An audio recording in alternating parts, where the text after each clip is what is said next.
Reverend Mesa, Reverend Rock, I'm grateful for your generous invitation to state my views. While the so-called religious issue.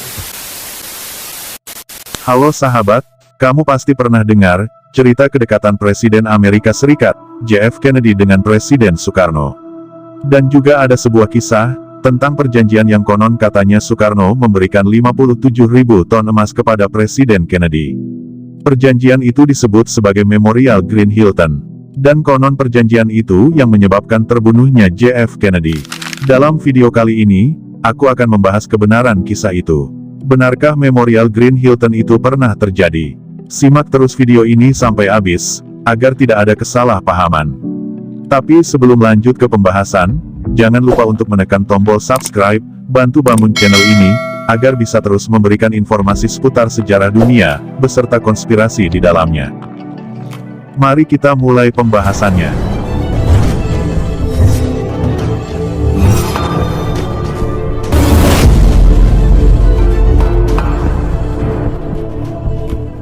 Soekarno dan John F. Kennedy bisa kita katakan seperti sepasang cahaya di tengah suramnya wajah dunia kala itu. Karena tingginya tensi perang dingin, keduanya dikenal sebagai sahabat yang kemudian bermimpi untuk mewujudkan perdamaian dunia tanpa eksploitasi dan imperialisme. Di masa kejayaan keduanya, perseteruan antara blok barat dan timur berusaha diakhiri. Bahkan pada masa kedekatan keduanya, Indonesia mendapatkan irian barat tanpa pertumpahan darah sedikitpun. Wajah muka bumi seolah mulai dipoles menuju perdamaian abadi kala keduanya bersinergi. Namun, tragedi Dallas yang berujung kematian Kennedy sontak membuyarkan segalanya. Barat dan Timur kembali bersitegang, dan Soekarno lengser dari kekuasaannya sebagai tawanan politik di rumahnya sendiri. Perdamaian abadi seolah tinggal mimpi. Dan yang menarik dari kisah kedekatan John F. Kennedy dan Soekarno adalah soal perjanjian di Jenewa. Di mana saat itu konon Soekarno meminjamkan John F. Kennedy sekitar 57.000 ton emas. Yang mana bisa diartikan Amerika Serikat kala itu berhutang dengan Indonesia. Kisah ini terus digaungkan, bahkan ada isu yang beredar. Jika beberapa pejabat Indonesia, ada yang berusaha mencairkan simpanan uang tersebut di Bank Swiss. Namun apakah kisah ini benar adanya? Atau kisah ini hanya dongeng belaka yang tak ada dasar penelitiannya? Menurut sejarawan Asfi Warman Adam, kisah itu adalah dongeng belaka. Asfi mengamati, cerita tentang The Green Hilton Memorial Agreement sudah beredar di internet sejak 2009. Namun situs Biblioteka Pleiades sudah memuat isu ini sejak tanggal 28 November tahun 2008. Isu tentang emas milik Soekarno ini menjadi lebih banyak diperbincangkan setelah Safari menulis sebuah buku tentang konspirasi tersebut. Safari sendiri mengklaim memiliki salinan dokumen perjanjian tersebut. Ia menggunakan salinan dokumen tersebut untuk menguatkan tulisannya. Tapi dokumen-dokumen yang dipakai oleh Safari diragukan keabsahannya oleh Asfi Warman Adam. Asfi Warman Adam mengatakan, ada banyak kejanggalan dalam dokumen tersebut. Menurutnya, stempel yang dipakai Soekarno kala itu tidak seperti stempel yang biasa dipakai. Dan juga, konon katanya perjanjian ini terjadi di tahun 1963, padahal di tahun-tahun itu Indonesia sedang mengalami inflasi berkelanjutan hingga pasca 1965. Selain inflasi, di masa itu juga, Indonesia baru saja mengadakan event Asian Games, juga ada operasi Trikora yang memakan banyak biaya. Lalu siapakah yang menggembar-gemborkan isu itu?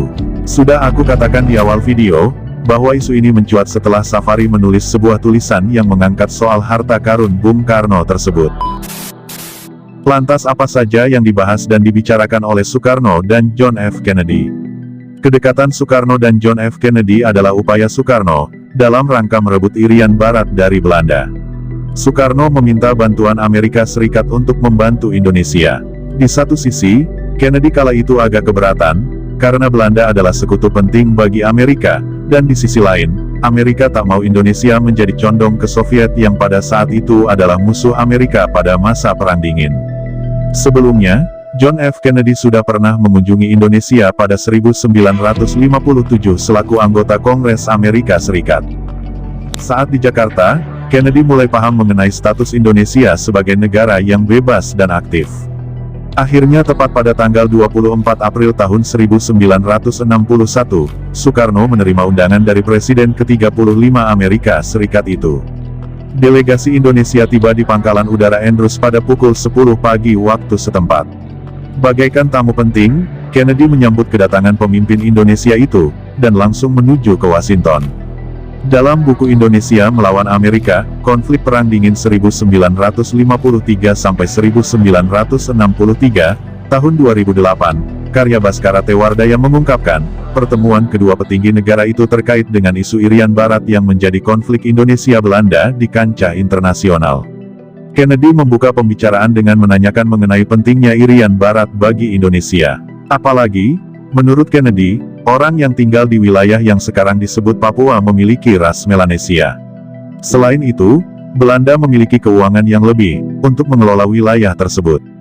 Mengapa Anda menginginkan Irian Barat?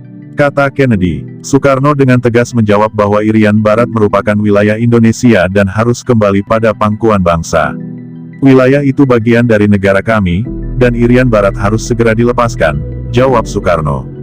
Presiden Kennedy mengucapkan selamat tinggal kepada Presiden Soekarno dari Indonesia, ketika dia pergi dengan helikopter dari Gedung Putih ke Pangkalan Andrews Air Force, di mana dia naik pesawat angkut jetnya ke Meksiko. Dalam pertemuan itu Soekarno juga menjelaskan secara detail mengenai Irian Barat bagi Indonesia. Beliau menggambarkan bahwa rakyat Amerika Serikat juga tak semua berkulit putih. Keberagaman ras yang berbeda-beda menjadi ciri khas dari Indonesia. Dari Sumatera hingga Maluku, memiliki ras berbeda-beda, dan semuanya senang menjadi bagian Indonesia. Karena wilayah itu bagian dari bangsa kami. Orang Dayak Kalimantan seperti orang Papua dari Irian Barat. Hawaii adalah bagian Amerika Serikat, tetapi mereka adalah ras yang berbeda. Orang kulit hitam adalah ras yang berbeda, kata Soekarno. Selain menjelaskan masalah Irian Barat, Kennedy juga menanyakan posisi Indonesia dan pandangan politik yang condong ke arah komunis. Pada kenyataannya, Partai Komunis Indonesia merupakan partai politik keempat terbesar di Indonesia, yang menurut Soekarno merupakan partai nasionalis revolusioner. Pertemuan Soekarno-Kennedy dilakukan secara terbuka, namun esensinya tak ada kesepakatan mengenai masalah Irian Barat. Amerika Serikat harus menjaga hubungan baik dengan Belanda, karena merupakan sekutu penting dalam NATO yang mempertahankan Eropa Barat. Amerika Serikat juga tak menginginkan Indonesia terkena efek komunisme dari Uni Soviet. Akhirnya, Menteri Luar Negeri Amerika Serikat kala itu, Dean Rusk mengingatkan kepada Kennedy untuk membawa pertikaian ini ke ranah PBB. Akhirnya pada pertengahan tahun 1961, masalah Irian Barat resmi dikelola oleh PBB. Rencana ini ditanggapi oleh Indonesia pada Desember tahun 1961 dengan meluncurkan Trikora Tri Komando Rakyat. Tak ada sumber yang valid tentang perjanjian Green Hilton antara Soekarno dan Kennedy. Jadi bisa kita katakan bahwa hal itu hanyalah dongeng belaka.